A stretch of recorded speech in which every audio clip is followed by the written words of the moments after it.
तो कहानी शुरू होती है एक शहर दिखाते हुए। शहर के अंदर बहुत बड़ा तूफान आया है जिसकी वजह से पूरे गांव में बाढ़ आ चुकी है और बहुत ज्यादा नुकसान हुआ है। लोग बेघर हो चुके हैं और इधर से उधर लोग भाग रहे हैं, कोई सरकारी सुविधाएं नहीं दी जा रही हैं। तभी हमें एक लड़की दिखाई जाती है जिसके हाथ में होता है एक बेबी और इसका नाम होता है लिन। और वो अपने सामने देखती है एक शिप जिसमें जाने के लिए लोगों को टिकट खरीदना पड़ेगा, लेकिन लिन के पास टिकट के लिए पैसे नहीं है। तो वो एक गाड़ी के पीछे छुपकर उस शिप के अंदर घुस जाती है, लेकिन सिक्योरिटी वाले उसको देख लेते हैं। उसके लिन अंदर आकर घूमने लगती है, मतलब वो अंदर आकर छुपने लगती है और घूमते घूमते सबसे बचते बचाते एक खोपचे में आकर बैठ जाती है। और फिर वहाँ पर एक सिक्योरिटी वाला था, वो इससे टिकट मांगता है तो ये कहती है मेरे पास टिकट तो नहीं है। उसके बाद वो शिप आगे चलता है, वो अपनी फाइनल डेस्टिनेशन पर पहुंचता है और वहाँ से लिन उतरती है और एक बंदे से सोकोविया जाने का रास्ता पूछती है। तो ये बताता है कि तुम यहाँ से ऑटो करो और वो ऑटो बस स्टैंड ले जाएगा और बस स्टैंड से तुम सीधा सोकोविया चली जाओगी। तभी लिन चल रही होती है, उसके सामने से एक औरत जाती है, उसका पर्स निकलकर गिर जाता है और लिन उसका पर्स उसको लौटाती है और फिर वो उस औरत से मदद मांगती है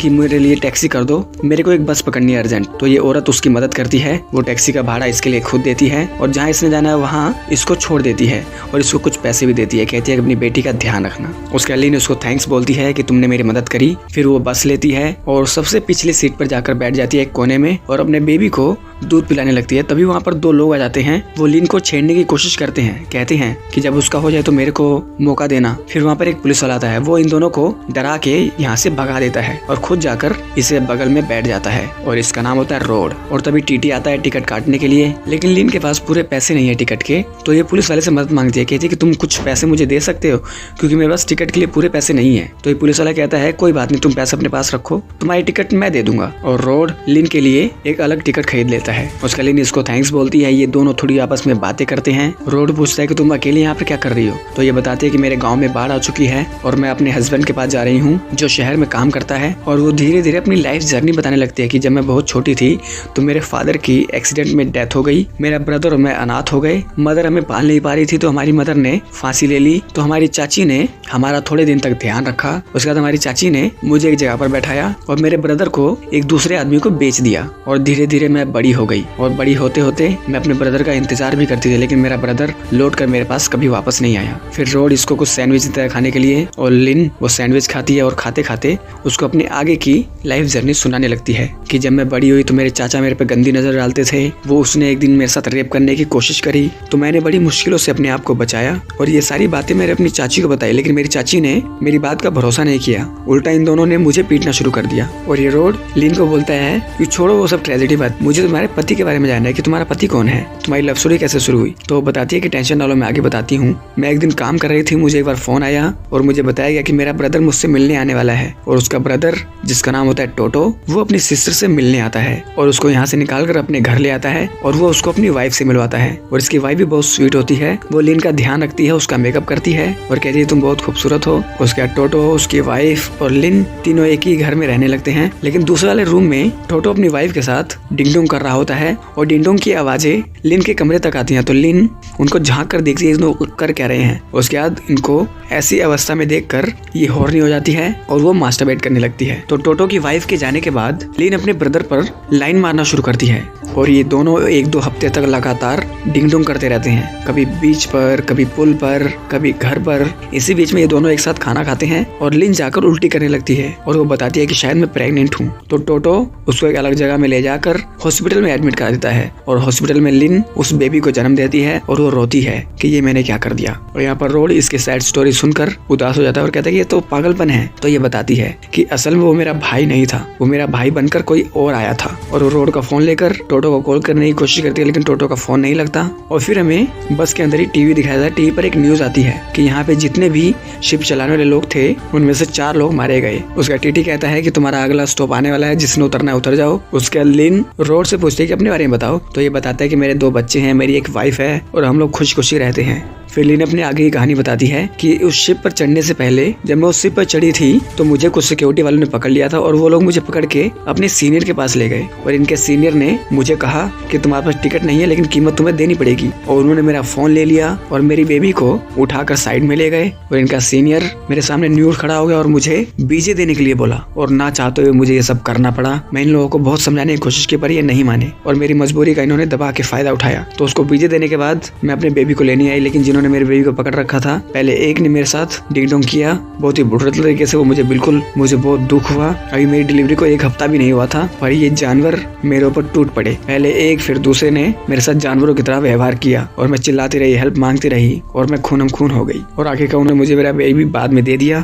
फिर मैंने अपने बेबी को साइड में रखा और मैं फिर नहाने चली और मुझे बहुत दुख हो रहा था और मेरे अंदर की आत्मा मर चुकी थी। फिर ये लोग मुझे एक कैंटीन में लेकर आए और उन्होंने मुझे यहाँ पर कहा कि जल्दी से खा पी लो, तुम्हें अगले राउंड के लिए फिर से तैयार होना है। और यहाँ पर ना चाहते भी मुझे इन लोगों का खाना खाना पड़ा क्योंकि मुझे अपने बेबी को पालना था। उसके बाद इन लोगों ने एक बंदा यहाँ पर शिप रोका और 2 और लोगों को अपने शिप पर चढ़ाया और उनसे पैसों की बात करने लगे कि हम तुम्हें इतना नहीं इतना देंगे। वो बार्गिंग करने लगे। और यहाँ पर मैं जगह की तलाश करते करते एक बुढ़िया के पास पहुंची। एक बुढ़िया ने कहा कि इधर कोई नहीं बैठा, इधर तुम बैठ जाओ। और बुढ़िया के कंधे में पेन हो रहा था तो उसने मुझे कहा मेरी थोड़ी सी मालिश कर दो और मैंने उसकी मालिश करना शुरू कर दिया। मालिश करते करते उसने बताया कि मैं एक्चुअली जड़ी बूटियां बेचती हूँ, मेरे पास एक से एक जड़ी बूटियां हैं जिससे पुराना पेन खत्म हो जाएगा और मेरे पास कुछ जहर भी है जिससे बुरे लोगों को मैं मार देना चाहती हूँ। और उसे अपने जहर की खासियत बताने लगती है कि ये जहर बहुत खतरनाक है, वो जहर बहुत खतरनाक है। ऐसे ऐसे करके वो बहुत सारे जहर के बारे में इसको बताती है। और फिर वो बुढ़िया के सामने बात कर ही रही होती है तभी वहाँ पर वो दोनों फिर से आ जाते हैं और वो लिन को अपने साथ चलने के लिए बोलते हैं। लिन अपने बेबी को इस बुढ़िया को देकर उनके साथ चली जाती है और ये दोनों इसको लेकर एक और सीनियर के पास लेकर आते हैं और ये बंदा भी लिन का फायदा उठाता है। लिन कहती है मेरे साथ ये सब मत करो, मुझे ये सब अच्छा नहीं लग रहा है। तो ये बंदा कहता है कि देखो तुम बिना टिकट के यहाँ पर चढ़ी हो जो कि एक क्राइम है, अगर तुमने हमारा सहयोग नहीं किया तो हम तुम्हें पुलिस को दे देंगे। तो रोड कहता है तुम्हारी कहानी तो बहुत दर्दनाक है। उसके बाद वो सो जाता है। उसके बाद हमें आगे की कहानी दिखाई जाती है जो उसने रोड को नहीं बताई। हमें दिखाया जाता है कि उन सबसे तंग आके लिन इस बुढ़िया के पास आई और इस बुढ़िया ने अपना वो सबसे जहरीला जहर दिया इसको और बोला कि उनकी ड्रिंक में या किसी भी चीज में इनको मिलाकर दे दो, वो सारे मर जाएंगे। उसके बाद लिन इन सब के पास आती है और इनके लिए ड्रिंक सर्व करती है और ड्रिंक के अंदर वो जहर मिला देती है। यहाँ पर इन तीनों को जहर देकर लिन इनके सीनियर के पास आती है, उनके सीनियर को जहर देती है, मतलब दारू के अंदर जहर मिला के देती है। और हमें शिप चलता हुआ नजर आता है और वहाँ पर इस औरत का बस स्टॉप आ जाता है। ये औरत लिन को हगी करती है और उसको कहती है कि अपना ध्यान रखना, ये दुनिया बहुत जालिम है। ये अलविदा करके वहाँ से उसको चली जाती है। और फिर हमें प्रेजेंट का सीन दिखाया जाता है कि ये जो कंडक्टर है वो इनको बोलता है कि आगे मौसम खराब है, बारिश तेज हो रही है तो हम बस को सुबह आगे ले जाएंगे, आज रात को तुम्हें यहीं कहीं रुकना होगा, हम थोड़ी सी आगे एक बस स्टॉप है वहाँ पर ले चलते हैं, रूम लेकर वहाँ पर रह सकते हो। उसका रोड लिन को अपने पैसों से खाना खिलाता है और लिन इसका थैंक्स करती है। उसका रोड इसको एक सेकंड हैंड फोन भी देता है, एक छोटा सा सिम दे देता है। लिन कहती है कि मेरे लिए इतना सब मत करो, मैं बस मेरे को एक कॉल करना है, उसके बाद मेरा हस्बैंड सब संभाल लेगा। लेकिन रोड कहता है नहीं नहीं तुम्हें वैसे जरूरत है। फिर वो एक रूम बुक करता है, सिंगल रूम, और लिन को अपने पास ही बुला लेता है उसी रूम में। और वो कहता है कि तुम नहा के तैयार हो जाओ फिर सो जाना। उसके बाद लिन अपने बच्चे को यहाँ पर सुला के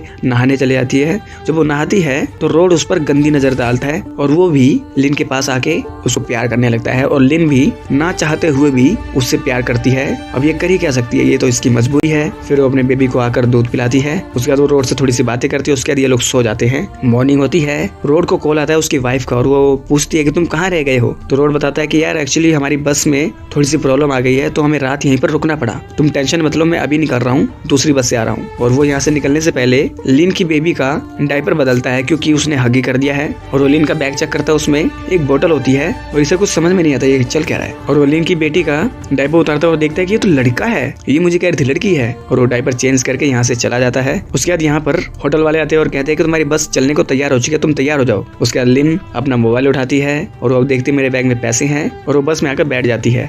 कंडक्टर इसके पास आता है, कहता है कि तुम्हारा साथी कहाँ गया। तो ये कहती है कि वो दूसरे रूट से चला गया है। और यहाँ पर हमें रोड का सीन दिखाया जाता है जहाँ पर उसके 2 बच्चे हैं, उसकी एक बीवी है। ये लोग खाना खा रहे हैं और तभी टीवी पर न्यूज आ रही होती है कि एक लड़की ने जिसका नाम लिन है शिप में 4 लोगों को जहर दे के मार दिया और वो कल रात इस फलाना होटल में इस बंदे के साथ देखी गई है। और उधर में दिखाया जाता है कि जो लिन है वो पकड़ी गई है, पुलिस वालों ने उसे पकड़ लिया है और इसने सारा का सारा ब्लेम रोड के ऊपर डाल दिया है कि ये सब मैंने रोड के कहने पे किया, उसी ने मुझे फोर्स किया कि इन सबको जहर दे दो और हम दोनों ने मिलकर इतने लोगों को मारा है। उसका रोड को पकड़ने के लिए पुलिस वाले आ जाते हैं और पुलिस से बचकर रोड भागने की कोशिश करता है, लेकिन पुलिस वाले इसको गोली मार देते हैं और ये मर जाता है। और यहाँ पर हमें लिन दिखाई जाती है जो कि बहुत ही गुस्से में होती है और यहाँ पर ये फिल्म एंड हो जाती है। तो दोस्तों फिल्म हमें ये सिखाती है कि अगर आप किसी की मदद करना चाहते हैं तो आप सिर्फ मदद करें, किसी का फायदा मत उठाएं। अगर आप मदद नहीं करना चाहते तो मत करें। इस पुलिस वाले ने लिन की मदद तो की, लेकिन बदले में ना चाहते हुए भी लिन से वो चीज मांगी जो नहीं देना चाहती थी। तो कहानी हमें यही सिखाती है और हमें दिखाया जाता है एक माँ का स्ट्रगल, कि सच में एक माँ ही सबसे बड़ी योद्धा होती है। तो दोस्तों, अगर ये वीडियो अच्छी लगी हो तो इस वीडियो को लाइक कर दें, चैनल को सब्सक्राइब कर दें, बेल आइकन दबाएं, ताकि अगली बार हम कोई वीडियो डालें आप लोगों के पास उसका नोटिफिकेशन आ जाए। तो मिलते हैं आपके साथ अगली वीडियो में, तब तक के लिए नमस्कार।